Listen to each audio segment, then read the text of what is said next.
Hi everyone, this is another video and a few short random tips for Don't Starve Together. I was asked in the comments if I could show how I would fight a walrus camp. I'd bring a decent weapon to the fight, at least a tentacle spike or a handbat, just as long as I can kill the blue hounds in 2 hits. I'd also bring a piece of armor because I know I'm going to tank a little damage. I try to approach the fight somewhere in between MacTusk and the hounds. If I'm not that close to MacTusk when I approach, it should stay in place and fire a blow dart at me. This should give me enough time to kill the first hound, and if I'm in the proper position, killing the first hound could also freeze MacTusk.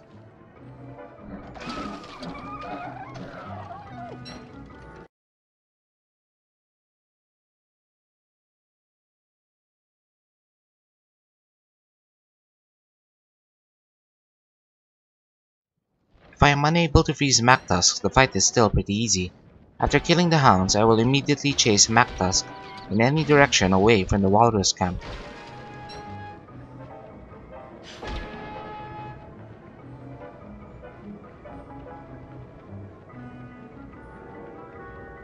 Eventually, it will stop running away and start to slowly walk back to its camp.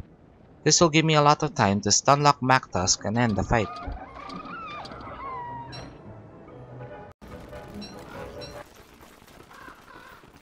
The goose is one of the simpler giants, and it only gets a little complicated when you move it too far away from its original area when it is protecting an egg or a nest. So when I fight the goose, I try to stay in the vicinity of its original area, so the pattern of its attacks remains simple. I can safely hit it 3 times between dodging its attacks before repeating the cycle. If I maintain this pattern without delay, it is after 3 cycles of dodging and attacking that the goose will shout and cause whatever item I am currently holding to drop to the floor. It is during this shout that I will continue attacking until it drops my weapon. Then the act of picking up my weapon can serve as my way of dodging its next attack, and then I can repeat the entire process.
A goose that is close to our base is a good way of dealing with frog rain, but we don't always get frog rain every spring, and I usually make sure to kill all of the available geese and their moslings for the down feathers.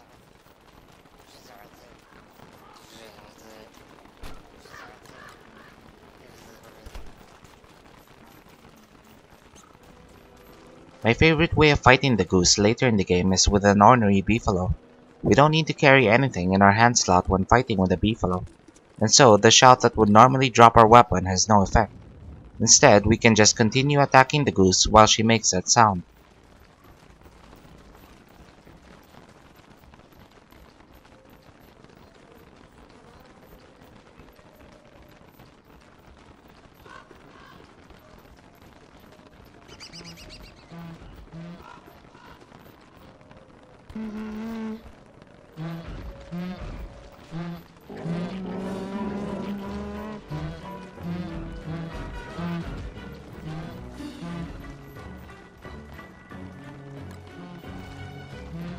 Just like the previous fight without the beefalo, I can attack the goose 3 times between dodging, and after 3 cycles of attacking and dodging, the goose will make its noise.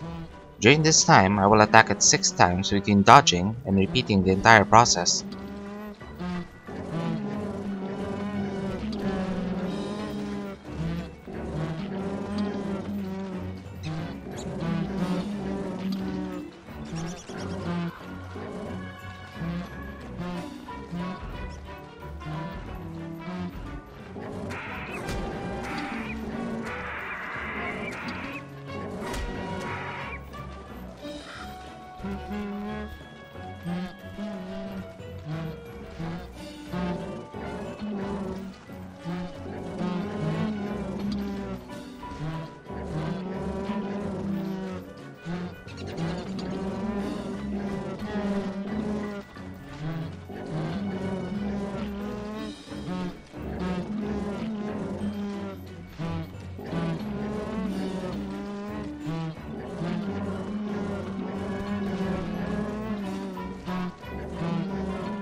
Fugu Hutch is a special form of Hutch that we get by placing a light bulb or glowberry in a spear or battle spear in Hutch's inventory slots.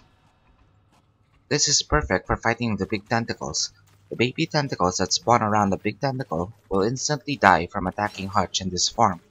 They only have 20 health, and Fugu Hutch will damage each mob that attacks it for 30 damage. Also, the baby tentacles only do 5 damage per attack. All forms of Hutch have 450 hit points, and Hutch regenerates a little over 7 hit points every second. So the baby tentacles are instantly killed whenever they attack Hutch, and they are not a danger to Hutch at all.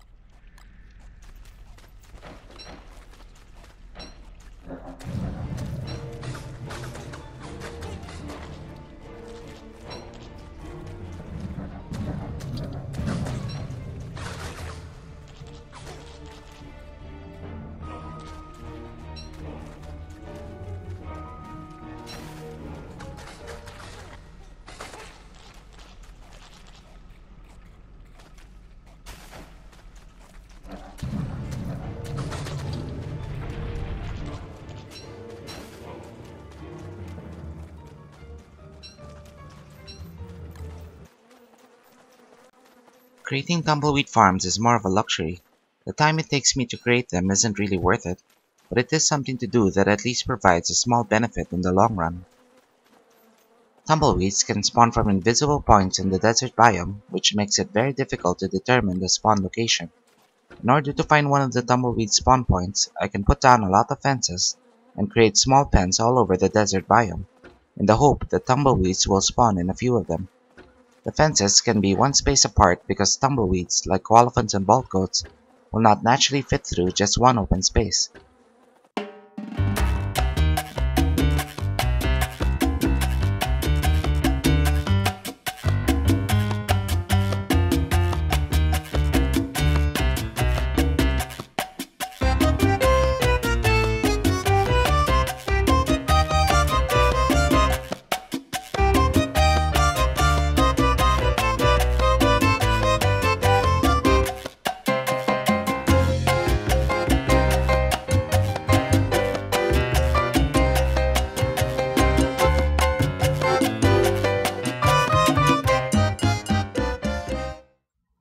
After creating a lot of fenced areas all over the desert, I'll walk around the edges of the desert and collect all of the tumbleweeds I find.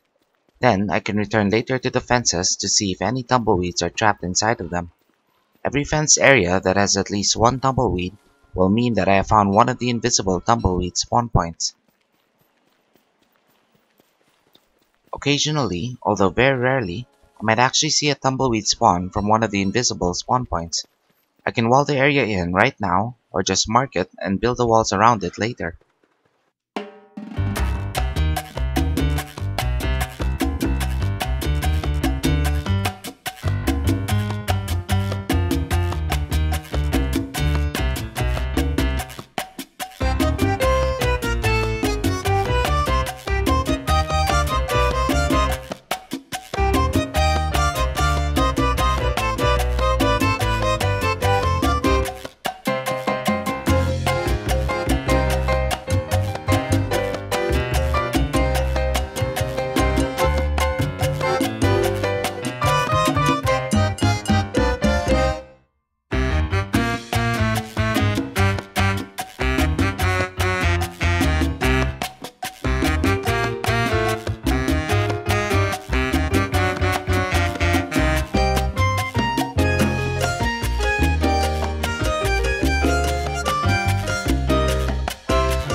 After finding the spawn points, I can build around them in whatever way I like to make collecting the tumbleweeds faster. Though I'm not entirely sure, every tumbleweed spawn point seems to be capable of spawning 5 to 7 tumbleweeds. Then I need to collect them before more of them can spawn again.